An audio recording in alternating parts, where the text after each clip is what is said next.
What it do, Fostering the People crew? Welcome back to another episode of Fostering the People podcast, a podcast that encourages you to foster growth in yourself regardless of the foundation you started with. And I am joined by a very special guest, someone that I have known since I was 14 years old and has been a constant in my life this entire time. So let's get into it. I'm so happy to be joined by someone who is a Chafee expert, currently is a street outreach program manager in St. Louis, Missouri. She is a foster care alumni and someone who has just dedicated their entire life to really working with at-risk youth to help them transition into adulthood successfully. She also is currently working with community organizations within the St. Louis region to really help them update their framework as it relates to working with at-risk youth. So please, without further ado, help me welcome Miss Mary Saunders. How are you doing? Great. How are you this morning? You know, we getting there. We are getting there. Thank you so much for agreeing to come on the podcast. Can you start by giving listeners just an introduction about yourself? I think you pretty much covered it. I was in foster care myself. I started advocating for youth while I was still in foster care. And then when I got out of foster care and was moving on with my adult life, I decided that I wanted to help youth have a better transition and learn how to use their voices while in foster care, because if you don't say what you want, then someone will make that decision for you, but how to do that in a productive way. And so I started working with Chafee, and then at some point during my career, I got switched over to street outreach. And now I work with them when they get out of foster care, whether it's because they've aged out or because they decided for whatever reason that they no longer wanted to be in foster care. And then their plans didn't work out for them. So my job is to help stabilize them and to train my team on how to do so. What inspired you to continue down that career path after aging out of foster care yourself? Foster care is a very traumatic, lonely experience. And regardless of why you were put into foster care, you were still pulled out of everything you knew. And every time a youth moves, they have to start completely over. And that is extremely isolating.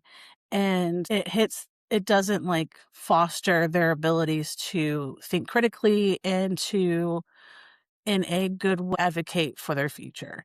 And everybody who comes together to make decisions for them leave that table when they're no longer being paid, which leaves that youth alone more often than not. And so what I wanted to do was to help them make that journey less traumatic and less lonely, and help them understand and find their own voice. So that way that transition out wasn't so jarring and so devastating. Yeah, And so that's what I'm doing. yeah. I think you brought up a really good point is that like most of the people that we interact with while we're in foster care are paid to be there. And they may be Mhm. passionate about it, but it's still a job to them. Whereas it's literally the youth's life. Like they don't get to say, okay, well, after 5 o'clock, I'm no longer a foster youth and the problems that I have don't exist. The Yeah. emergencies that I have don't exist after 5 o'clock. But the struggle is that when it is the weekend or it is the holiday, the youth are left alone to really navigate things themselves. And that can be challenging to say the very least, but it requires them to kind of grow up more than they are expected to. And they may not do it right because they don't really have the guidance or the incentive to develop the skills to do that, since everything else is decided for them.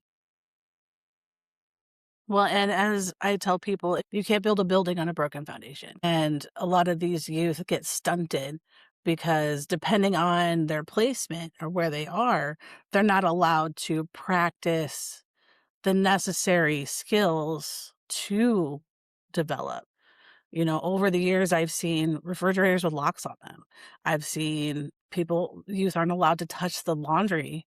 They're not allowed to touch the stove. So how are they learning how to do those essential skills if they're not given the opportunity to, one, try, and two, fail? And Yeah. then when they move, everything changes again, and they're labeled as somebody who has an attitude problem because now they're expected to just seamlessly go into this new placement where everything is different. Yeah. So the way I look at it is my job is now it's to teach other people how to do this. But when I started, it was to help my youth get to the point to where not just surviving, but they're thriving and get their teams on board. Yeah. You brought up a really good point about youth really not being allowed to be youth. I myself had foster homes where there were locks on the refrigerators. If you wanted more than one serving of food for dinner, you had to pay for it. And I talked about this in season one, but the life is conditional and that everything is tied to a condition. I didn't really learn that there are people in this world that just want to see you win just because they want to see you win, you know? And foster care does not teach you that. You may run into people like Miss Mary who really do just want to see you win and forces you to learn the skills that you need to learn in order to be successfully independent. I can say very confidently that everything you forced me to do, Miss Mary, when I was in the foster care system, I still use to this day. I think we've talked about it before, but public transportation was the biggest thing. But also, Chafee teaches you how to cook. I learned how to drive with Chafee services. I learned how to save money with Chafee services. I even went camping and learned how to survive in the wild with Chafee services, although I didn't do that well. I do want to point out we were not in the wild. We were in cabins. There were bugs. Cabins. There were There were bugs. bugs. There were There trees. were bugs and I trees couldn't run and to a squirrels. store in like 5 minutes. Like, from my perspective, it was the wild, you know? But yes, there were technically Yeah. cabins. I get a lot of pushback from my youth, as Alana can attest to, that they don't want to. But after we're done sniping at each other, you learn the skill and now you have it. And Yeah. you're no longer reliant on someone else. Yeah. That's the biggest thing is learning to be self-sufficient because foster care really teaches you to be dependent on someone or something. But Miss Mary, you were talking about this, that the way that foster care was when I was in foster care, I aged out 8 years ago, is extremely different than what foster care is right now. And this is just in Missouri because foster care throughout the United States is different depending on what state you're in. And so, to that point, can you kind of just share more about that? I know we're all tired of hearing the word COVID. However, COVID really changed a lot within the foster care system on how teams interact. So that's one. When Alana was in foster care, meetings were in person, and occasionally somebody would be on the phone, right? But mostly you met with your team, your whole team, in person, and you were face to face with them.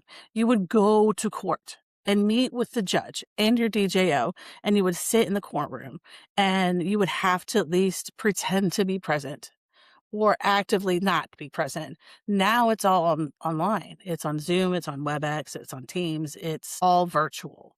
So they no longer have that same level of connection with their team that you would have if you were in person. Even like some Chafee meetings are virtual because the kid doesn't want to meet, but they'll do it over Zoom. So they're missing that ability to connect with somebody on a physical, like, I can see you level. They also are missing a lot of social emotional, like, milestones because of lockdown. Because in foster care, if you lived in a residential, you lived in the residential and you were not allowed to go to school. We were on lockdown. We couldn't go anywhere. And so they missed a lot of that social learning that you get by going to school. So now we're dealing with the effects of that and an increasingly online living, which is isolating. And so they no longer really see the value of going somewhere to learn a skill or meeting with your team in person. And it's very disjointed and it's not the same as when you were in foster care Yeah. because they don't have to.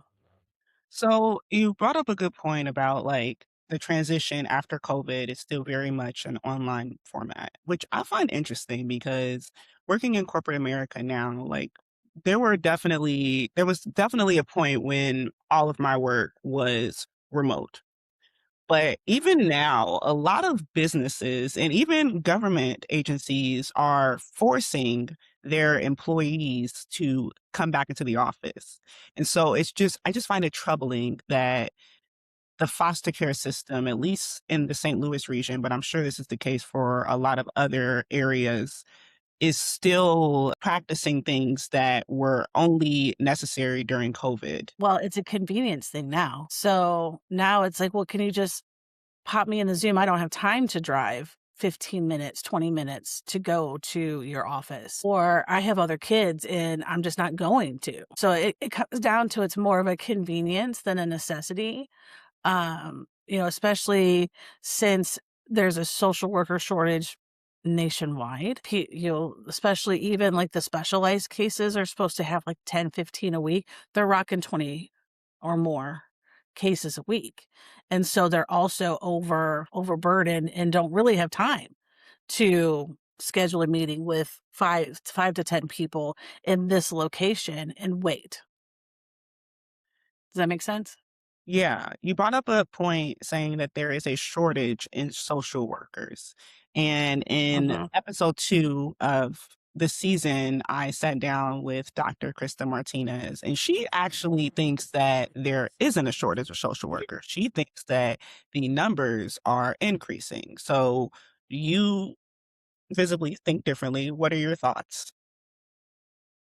Well, I definitely think differently. There are fewer students graduating with social work degrees, and whether it's foster care or whether it's substance use, it from everywhere.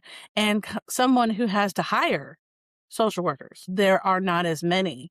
Part of that is the change in the philosophy of social services on a nationwide level because now money keeps getting cut from various social service programs, which means there's also fewer slots to fill on top of fewer people coming out. And if you like are able to keep the slots you have, chances are the pay isn't good enough in order to attract people to stay. Yeah, If that, like my social worker, I have one worker right now. That's it. One. Because that's all my budget will allow. And she could go and make more at Amazon. It's also an emotionally hard job. You get cursed out, you lose people. I literally just got a phone call this week because a former youth had a mental health breakdown and kidnapped somebody. And now she's in jail and her advocate is calling to see if what we can do for her. Like she's in jail. You take the good and the bad, but it's an emotionally taxing job. yeah, I had to tell a person just the other day that I'm sorry, there is no shelter for you at all. And she's 20. So, what does that leave for her? yeah, So it is a hard job and you have to have a certain level of tenacity, I guess, to be able to do it. And so burnout is really high as well. yeah. I think that it's Things like really that. about practicing boundaries and not even know that there are situations where you feel like, oh, if I just did this one extra thing, I can, this will help this person tremendously. And that may be the case, but you also need to help yourself. And so finding that balance is necessary. Yeah. And as soon as you do that one extra thing, there will always be one extra thing that you could do. And it's never going to be enough. And so you'll be running at both ends trying to meet all these needs that you physically cannot meet or financially cannot meet. And then you're taking all that home with you. And then you're not able to step away and recharge and deal with whatever family you have at home, whether it's other people or a dog or even just yourself. You are your own family, to not let it consume you. You Yeah. have to harden your heart a little bit, I guess, and understand what is within your power and what is not. Sometimes that means having to say no when you really don't want to, but or teaching them to do something they really don't want to learn how to do because they need to learn it. Yeah. Yeah. So you mentioned that your job right now is to really help youth do more than just survive, but thrive. When you look Mhm. at youth you work with, what do they actually need to thrive? What don't they need to thrive? So we're looking at the biggest things when I'm looking at a former foster youth, because right now I'm dealing with mostly former foster youth, right? The biggest thing they do not have is a support system. They don't have a support system. Some of them will go back to their biological families, and because, I'm sure you've seen it in your years, Alana, as well. Foster kids build up in their mind who they think their parent is. Like, oh, well, they took me from my mom and my mom is this person. But when they get there, the reality is, oh, yeah, I was in foster care for a reason. So a lot of these youth forget that. And so they go home and they're getting exploited. It's not a good spot. And so the support system they have is toxic and transactional or whatever, and they don't have one. They don't necessarily have someone they can call when they're short on rent, or they don't necessarily have someone they can call because they don't understand the paperwork that came in the mail for them. Even something as simple like that, or somewhere to go for Thanksgiving, or I need to do laundry, or, whatever. They don't have those people. And that is the biggest gap, that and knowledge. Yeah. So, I mean, like I said, I work with young people who are no longer in foster care or were never in foster care and are unhoused. And I can tell within 10 minutes if that person was in foster care because they don't understand at that point that now it's up to them to get all this done. Yeah. Yeah. Because up to this point, someone has made sure it has all happened for them. Like, I don't have anywhere to stay, so you need to find me somewhere to stay. No, ma'am, you're Yeah. an adult. I will help you. I will help you, but I can't do it for you. And that is foster care teaches them helplessness in a way that is really hard to unteach. And it puts these youth in a situation to where they have a double whammy. They have nowhere to stay and no knowledge of what to do now. Yeah. So it's really having to pull them unwillingly a lot through that and out the other side to adulthood. And that is hard. So Yeah. those are the biggest challenges that young people in foster care face when they leave. Yeah. I think that to your point, family, like going back to your birth family, when I aged out of care, I was still in college and I realized very, very soon after aging out that I did not have what I needed in order to thrive. When I was still in care, I was technically under the independent living program like track. And so at that point, I Mhm. was getting Mhm. some assistance through the state on a monthly basis to help with living expenses. But when I turned Yep. 21 in January, when I still had a whole year of college left, it was Uh-huh.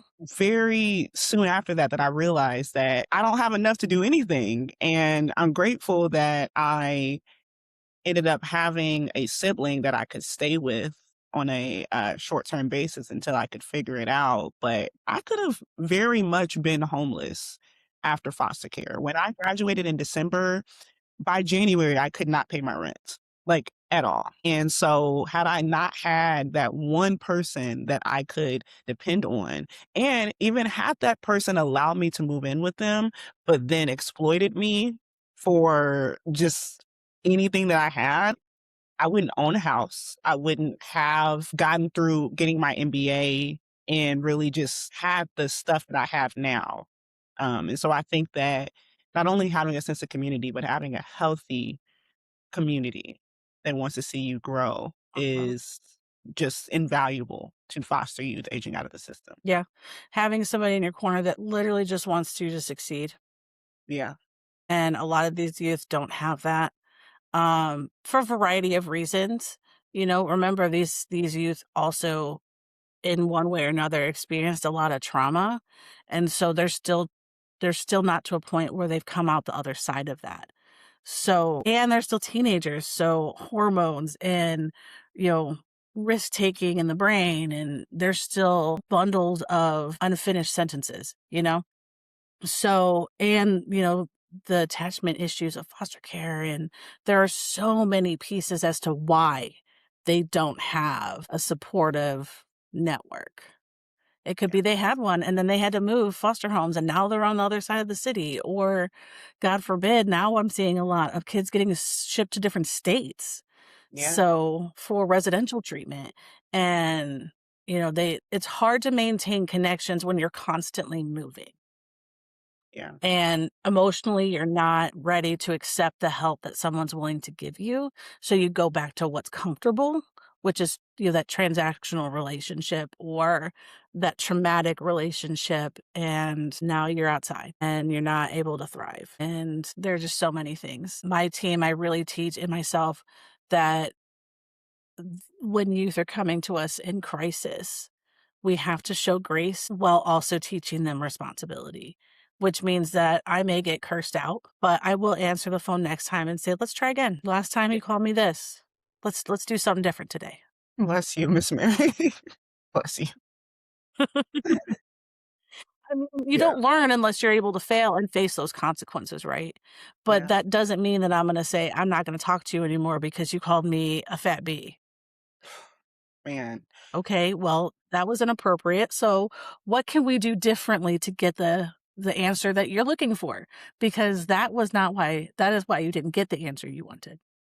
So let's try again.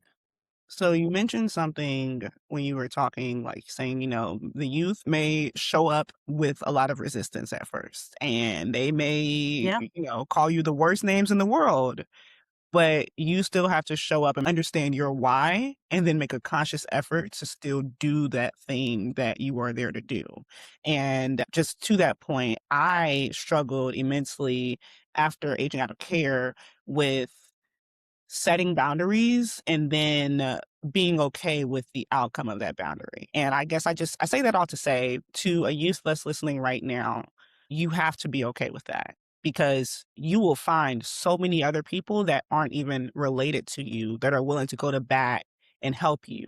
Like Miss Mary, it don't matter if Mhm. you call her any name under the sun, but you will find the people that are willing to go to bat for you and be there even when you don't show up as your best self. Mhm. And teach you how to become your best self. Because there's a difference between making a mistake and then just leaving from that mistake, or making that mistake, learning from it, and then trying again, Yeah. right? So, yeah, occasionally I get cursed out. That's okay because at that point, we're learning. We're learning how to show up for other people to move forward with what we want in life, right? So that is part of showing up for these youth because you're not a misconception that I get when I do a lot of like speaking engagements and such is that these youth should be grateful. No, Yes. yeah. They should be grateful because they're no longer in whatever situation they were in. And maybe so, but we are also teaching them how to live a different life and to not be dependent on where they came from in order to succeed. And that is such a big thing. And that support system is so important for survival of everyone in this world. You cannot live in a vacuum. So you have to have people around you. And a lot of our foster kids don't. And a lot of them, because they've been burned, well, and abandoned before, they don't want one. So they actively avoid making those connections.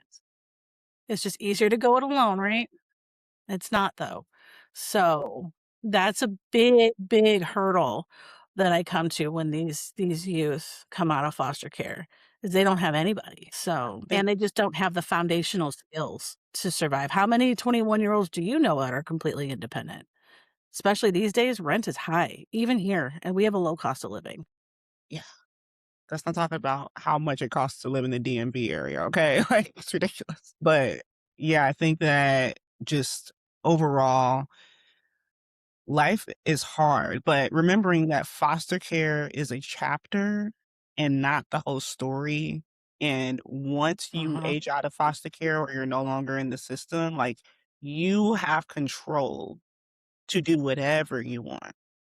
You can reach higher than the stars and actually get to see what is behind the stars. And it really just starts with community, but also curiosity. And Mhm. if you don't get your yes from one person, keep asking. That doesn't mean just stop asking. It means ask somebody else and keep asking somebody else. Because, like I said in episode 2, I wanted to go to grad school, but I was essentially turned down for my first program and didn't get any money to really go for my second program. That didn't stop me from going after that goal. And yet, here I am now after getting my graduate degree and still achieving goals that I didn't even think were reality. It's also important to make sure that that question is a reasonable question to get a yes to. Yeah. So, you have to make sure that your goal is something that you can realistically attain. Not everybody can be a world-class athlete or a multi-million-dollar rapper. So you gotta also make sure that your questions and your answers are reasonable for you. Yeah. Yeah. Completely So, agree. that's the other thing is making sure that your goals are reasonable. Yeah. So, what are the resources and programs that you found genuinely help youth as they transition out of care or even after they've transitioned out of care?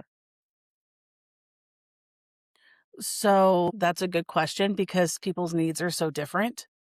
That there isn't just like one set of, here's a package list of resources, go and thrive now. It depends on the person. So the FYI program, which is a federal program, gives a fast track Section 8 voucher to youth leaving foster care or have left foster care into homelessness. And that helps get them stably housed, which is really great.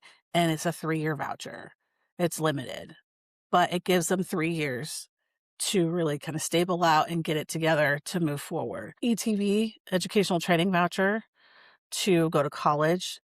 Next year, it's upping from 5,000 to 12,000 for education or trade, which is really great because not everybody wants to go to college. But this does allow you to get like a cosmetology degree or go to a trade school to learn how to be a welder or a diesel mechanic, depending on what it is you want to do.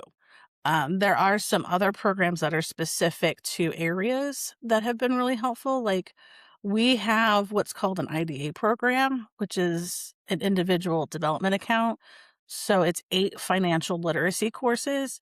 And at the end of those 8 courses, the youth can open a joint savings account with the United Way and they save. So they have to save for a minimum of 6 months. And it's a 2-year program. So you can do it for up to 2 years, but you save your $1,000 and they'll do a 3-to-1 match, which Yes. gives you $4,000 to purchase an asset, whether it's apartment costs, education, a vehicle, which is so important, at least around here, because our bus system isn't that great. And, or like another savings vehicle, like if they get to the end of the 2 years and they can put it into like a certificate deposit. And that gives them the skills to do long-term savings and that asset. So that's really helpful too. And then we go through it. There's also like independent living programs to help you kind of stabilize and get on their feet. There are some mentor programs, but once you get to be like an adult, quote unquote, you there really aren't any. So that's another program I would love to see is more mentors. But, Yeah. those are really the big ones. And there are like job training programs all over the place. So it just depends on what kind of job you want to do.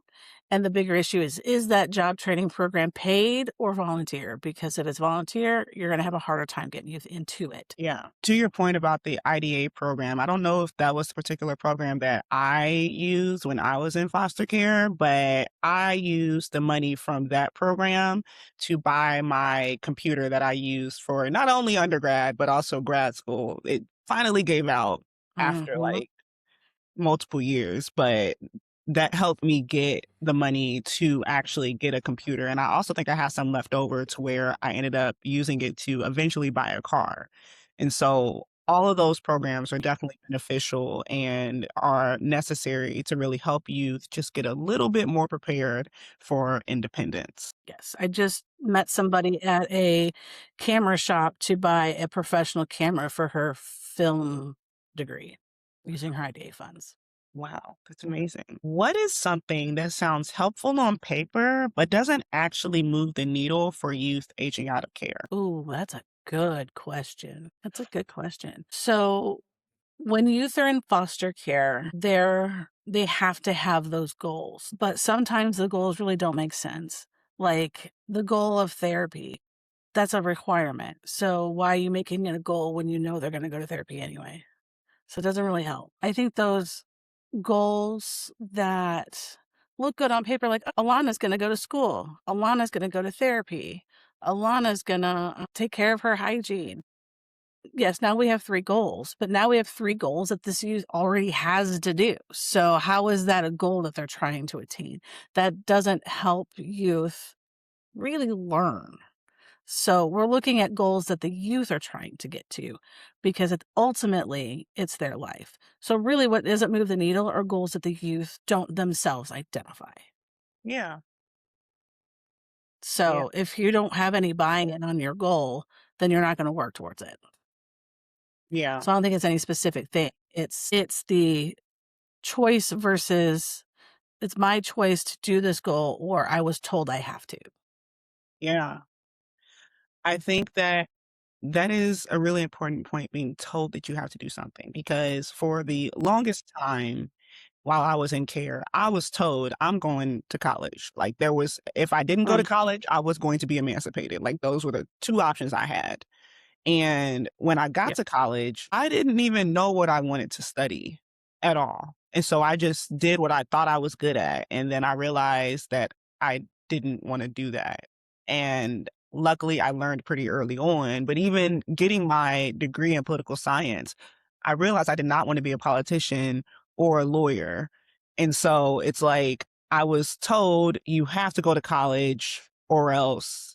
Then I got to college, didn't know what to do when I got there, and didn't even know what career I wanted.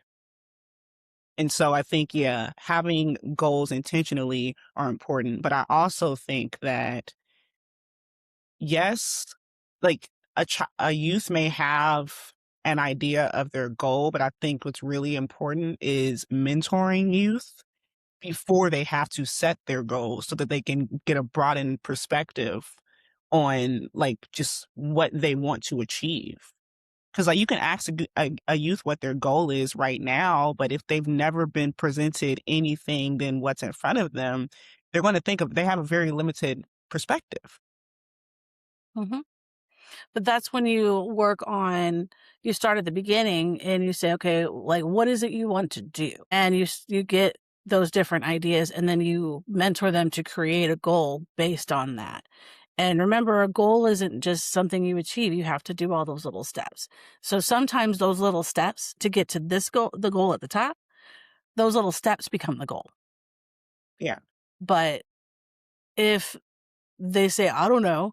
That's when the mentoring part that to your point comes in where you really start kind of pulling that out. But you can't just create a goal for them or have standard goals for everyone because those don't move the needle. You get resistance. Even if it's something that you know they need to do, you're going to get the resistance because they don't see the value in that. Hmm.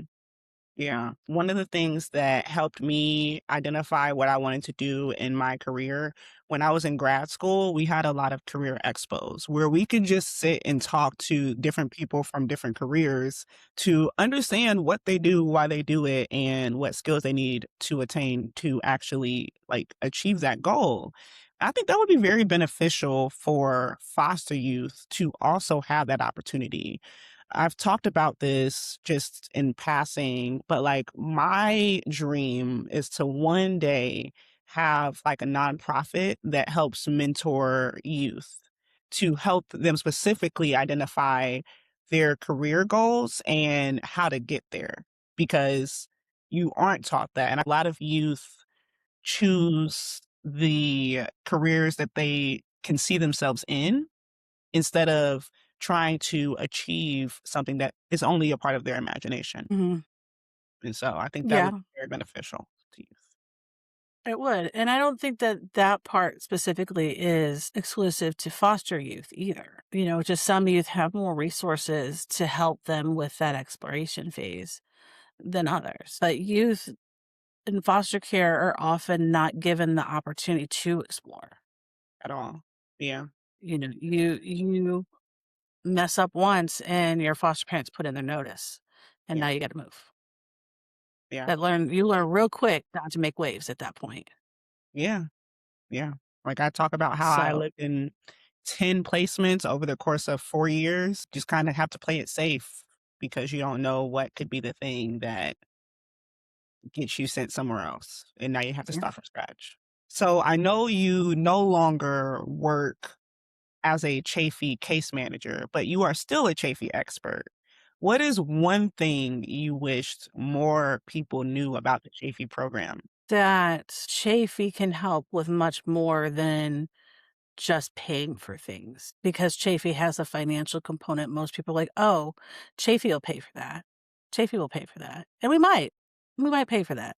But your Chafee worker is there to be an advocate with you and for you. And they're there for you. They're not there for your caseworker.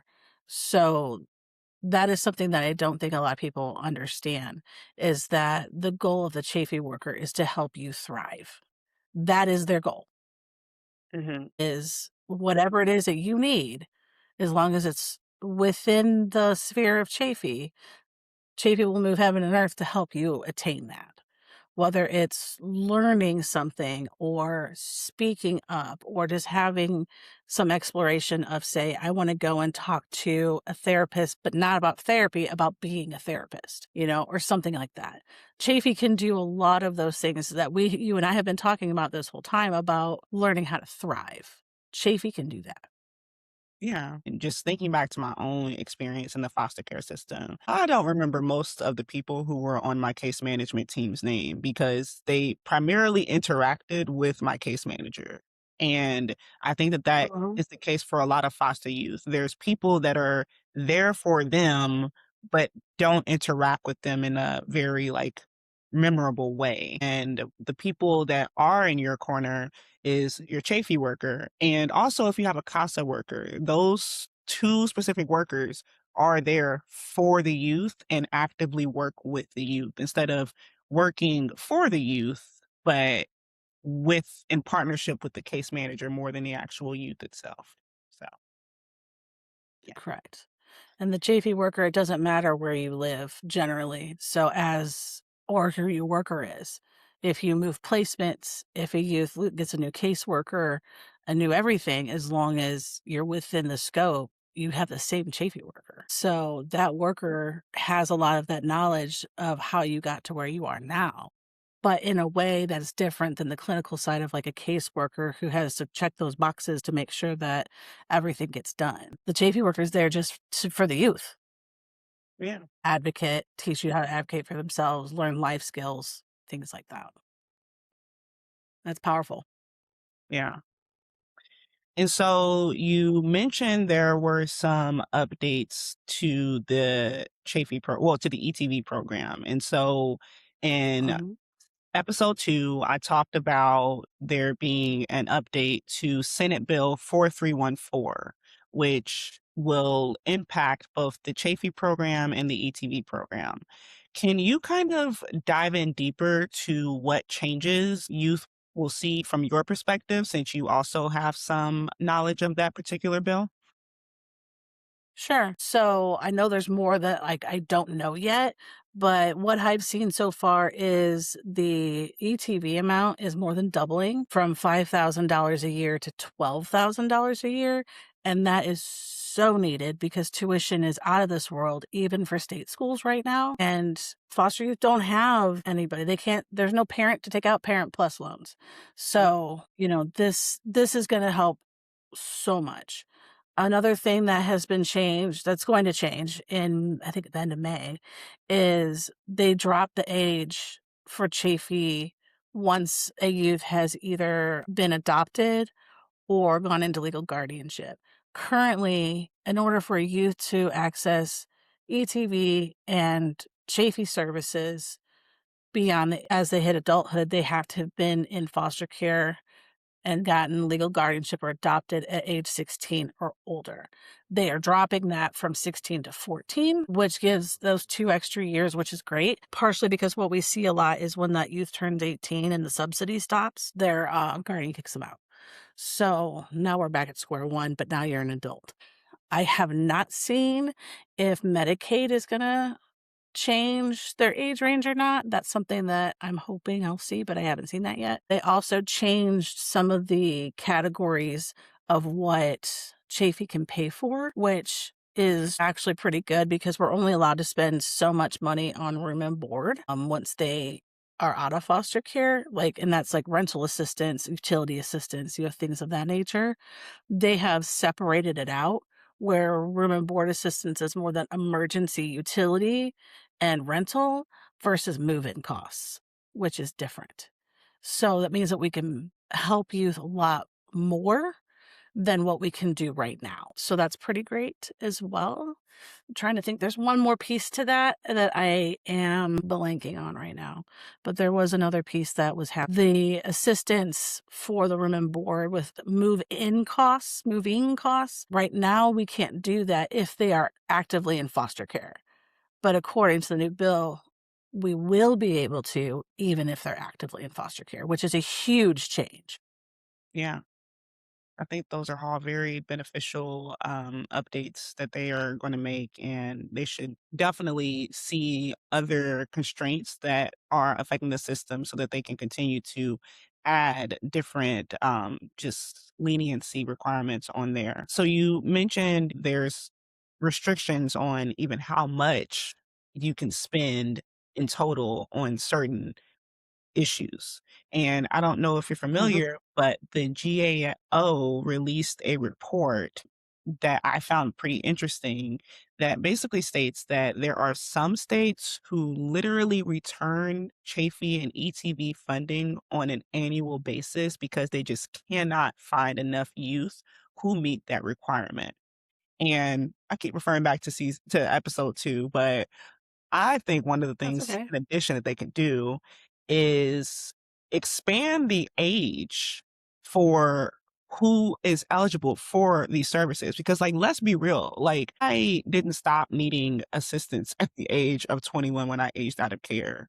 And a 13-year-old who gets Uh-huh. adopted may still need help once they actually become an adult. I unfortunately know a few people who ended up getting adopted at a young age and, like you said, were basically kicked out at the age of 18 and couldn't access any resources because they were legally adopted. And I just don't Mhm. think that that is right. I think part of the ones with the states that give back money is twofold. Mhm. If you look if you look at the statistics across the country, not all states end foster care at the same age. Some still end foster care at 18. Yeah. And so now you've got 3 years worth of foster kids from 18 to 21 that some states cover and some do not. And then there's also a voluntary program that some states have enrolled into where Chafee goes all the way to 23. So like our Chafee goes all the way to 23. Yeah. Missouri, with some of the other political issues that Missouri has, foster care is pretty robust. So we go all the way up to 23 for Chafee services. Foster care still has a 21, but you can still get Chafee services till they turn 23. And that's where I think some of that money is getting sent back, is because they're not serving the adults, the technical adults in foster care. So 18, 19, 20, and then the 21, 22, 23. They're not serving them all. They're also not doing a great job of finding and preparing those youth for those services. At all. Like room and board assistance, I max that out every year because I have people who need things. They need rental assistance. They need furniture. They need household items. Maybe they need us to pay the security deposit, which is ridiculously high.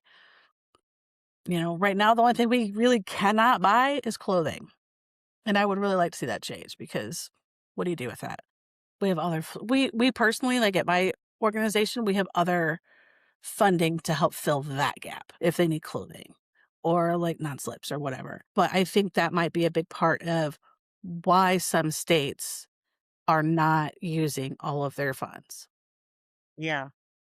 Yeah. And yeah, just the the need is there. The statistics The prove need is it. there. So we just got to Yes, figure the need is out there. what they actually need, because Yes. that's crazy that they have to send it back. Honestly, we should get more funding because the need is so significant that if you make the requirements a little lenient, oh, so much more things can be addressed. But I Yes, think, and it sounds like with this new bill, they have made it a little bit more lenient yeah, with how Chafee can spend some of their funds. And I'm very excited about that because that's really going to help my older youth. yeah, and they definitely need And even it. though I'm not a direct Chafee worker anymore, they're still mine. They're all mine. I'm still yours, Miss Mary.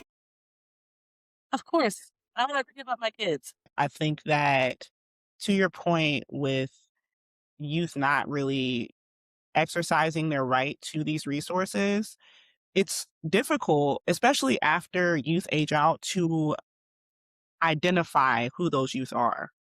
And I think that that is something that needs to be addressed, because the states have this information. The information that doesn't get lost, it's still available, but they're Mhm. not doing custodial work to make sure they keep up with it.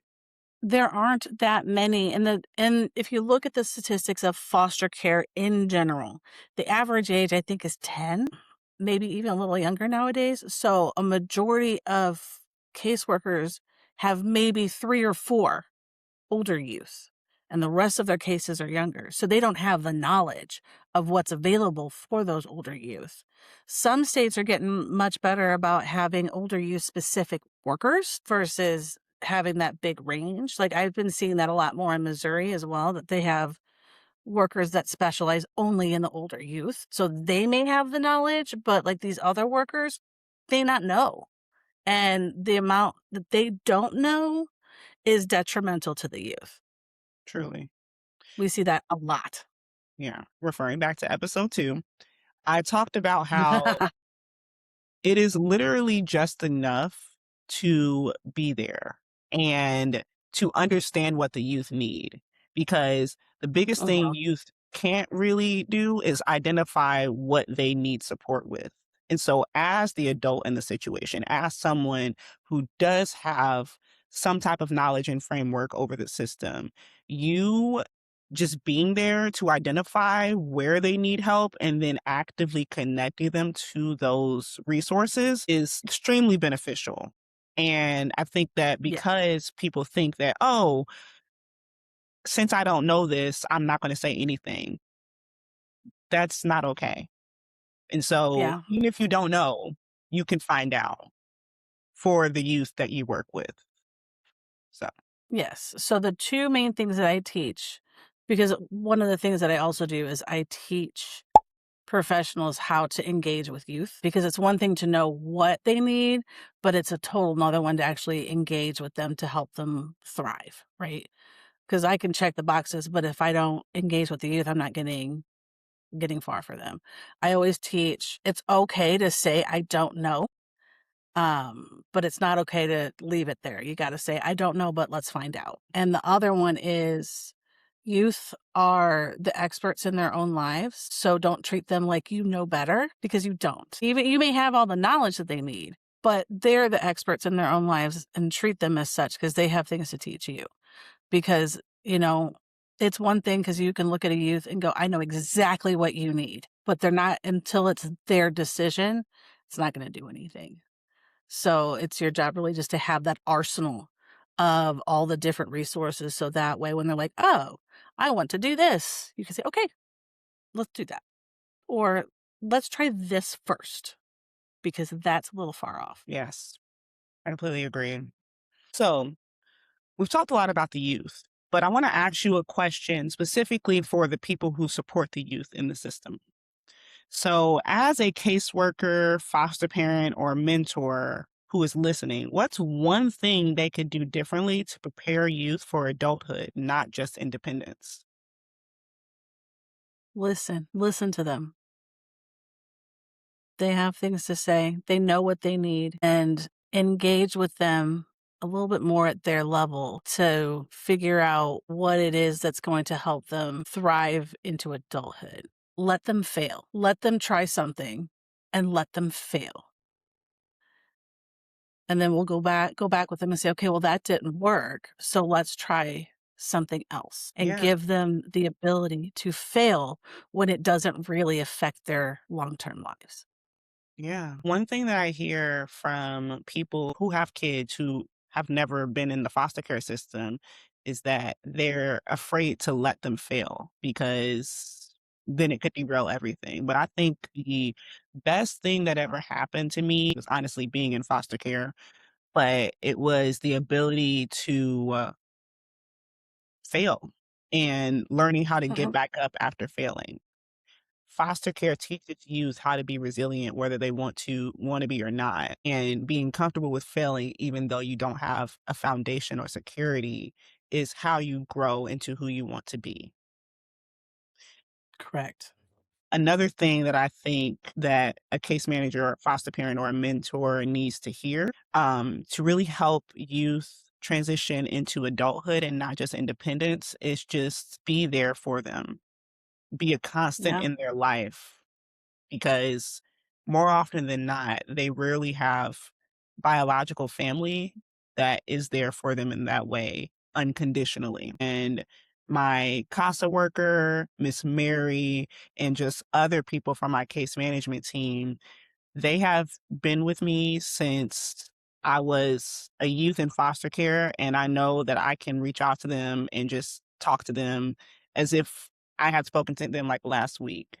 And knowing that I have those people in my life that are constants is gives me the security that I need to know that I can achieve whatever goals that I want. Even when they move into their own places, if they Yeah, come out of your foster home and they move into an apartment, they're still going to need someone to call to say, I don't know how to work the stove. It's different. That actually happened to me last week.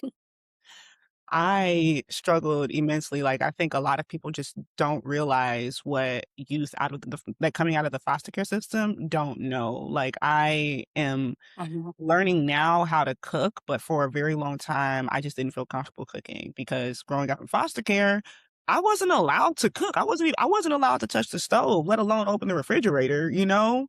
And so I also Mhm. think to the last question that I asked, another thing that I think that the people who support the foster youth in the system need to realize is that your expectation and reality may not be what is actually true. And so don't make assumptions off of what you think is facts. Ask questions. The same way we want youth to ask questions and remain curious, ask questions. Do not make assumptions at all. So, jumping back to the youth now, if a young person is aging out right now and wants to set themselves up, not just to survive, but to thrive, where do you tell them to start, Miss Mary? Get a job. Honestly, get a job and start stacking your money right now. And because unfortunately, youth aging out of foster care don't have the luxury to just go to school or to just like explore. You have to be able to be financially solvent in order to do anything. So that would be, you're getting ready to age out of foster care in 6 months, and you are in an apartment through a program. Stack that money, stack it. Take advantage of every program that comes your way and ask your different caseworkers what else you could be doing. Yeah. And for the ones that are not in an apartment program, the ones that are still in foster homes or residential, you need to really start looking at, how do I get out of this space into a place of my own before I turn 21? Because there are circumstances where youth continue in foster homes after they get out of foster care, but that is an adult program that's, quite frankly, very hard to get into. It's for people who have like cognitive delays, physical disabilities, things like that. But as soon as that youth turns 21, you can no longer be there. So you have to figure out what you're going to do. So you got to do it now. Start Yeah. working now. Either way, you're going to have to stack your money, because unfortunately, money makes the world go round. No money means nowhere to live, means no food, and no thriving. So Yeah. unfortunately, that's the biggest thing. Yeah. And the earlier you can get a job, the better. I started working when I was 16, and after graduating undergrad, the most I could make in a job was $10 an hour, which is not enough to do anything in this world. Yeah. And so really, like, it's going to be hard. There is no way around the hard parts of transitioning out of foster care. And you Yes. will be tested significantly. I can only Yes. think about all the things that I experienced after aging out of foster care, but it will get Yes. better. And the biggest thing is you have to have faith, and Hmm. also giving yourself grace. Everything is temporary. Don't make a permanent decision on a temporary situation. 2025 was the year I learned that. And just remember that foster care is a chapter and it's not the whole book. And you Hmm. can use it as your motivation and fuel to keep pushing forward, but don't use it as an excuse for why you're staying where you are. And if once you get out of foster care and you see the things that were missing, reach back out and let people know that these are the things that I really wish I would have learned, or I really wish I would have gotten. Because change doesn't come if they don't realize something's wrong. If you want change to happen in foster care, you have to be a part of that change. Even if it's hey, I wish she would have started teaching these skills earlier. That was a big thing. I spoke with the president of the State Youth Advisory Board, who is a youth in foster care currently. And I asked her what she felt was something that she wished would have, you know, is an issue that she sees with her peers. And one of the things she said is that they weren't learning the skills or being able to practice the skills early enough. Yeah. So don't wait to 18 to let them get a job or to learn how to use the washing machine. Do it earlier. One of the biggest things that helped me, because I did live in Missouri, so I didn't age out till I was 21. When I got to college, I quickly realized I did not like living in the dorms and didn't know what credit was, learned what credit was, realized I didn't have it. Then they were like, "Oh, you Uh-huh. need a cosigner." And I'm like, "Okay, I'm just gonna call around and find a cosigner." Not realizing that that is just not something that most foster youth have the ability to get. And so I learned very Uh-huh. early on that you have to build the credit. And so by the time I did age out of foster care, I did have my own apartment, but, like, I wished I had known what credit was and how to build it, like, by the time I was 16, because I know that there are some programs, I think it's state specific, but I think there are some, like, federal programs that will allow youth in foster care to start establishing their credit before they turn 18, and I think that is something that is literally necessary, and every foster youth should have that on the transition plan, whether or not they have somebody that they're staying with or not, because it could Uh-huh. be in a split second that that placement that you have, that you think you have, no longer exist. Well, and there's so many things that most young people learn as they age. Like my daughter learned how to use the washing machine when she was old enough to be able to get things out of it. So she learned that when she was like 10. A lot of our foster youth are learning it at 18 or 19 when they go to the laundromat for the first time. Yeah. So I use laundry because it's an easy one for everyone to visualize. But imagine that with everything, Yeah. You don't know what you don't know until you're faced with it. So I think one of the biggest things that could help youth is if the federal government established certain parameters around what each state needs in order to ensure that their youth are successfully independent. Do you agree that the federal government could establish more of just like a standardized framework for each state to adopt? Or do you believe that it is beneficial for each state to have their own autonomy into creating foster care systems that work for their individual states? Good question. I think that the federal government should establish a minimum. And I think that's what they've done because what youth in Missouri needs is very different than what youth in New York City need versus Montana versus, Florida. But if we have a minimum standard, even if it's a minimum kind of, no less than this. And then the grace for each state to be able to build from there. Like, I do think that foster care should be 21 across the board. 100%. I don't think that there should be states that have an 18 as an option. 21 across the board. And then 23 for Chafee services. Like, it's a federal standard now that Medicaid to 26 Yeah. if you were in foster care on your 18th birthday. Was You can that get not a Medicaid standard until you're before? 26. No, it was not. Oh, I did not know that. There needs to be a standard minimum. But you said that they already have one? There is a minimum. I think they could be a bit more robust and especially like the stuff we were talking about with the House bill that came out, that is a minimum. That's not a maximum. That's a minimum. States can add to it, but they have to have, they have to fund it themselves. Yeah. Yeah. I completely And agree. then it's based on the amount you get is based on the number of youth you have. So California gets more money than we do because they have far more youth than we do, but they have the same minimum requirements that we have on services. So our standard of what we do is higher than what the minimum is because we don't feel that that's sufficient. I don't know what California does, but they have the same minimum that we do, minimum requirements. Mhm. And I think that it takes the people that work in the system, it takes them realizing that it is constantly evolving and their practices need to be constantly evolving as they do. Yes.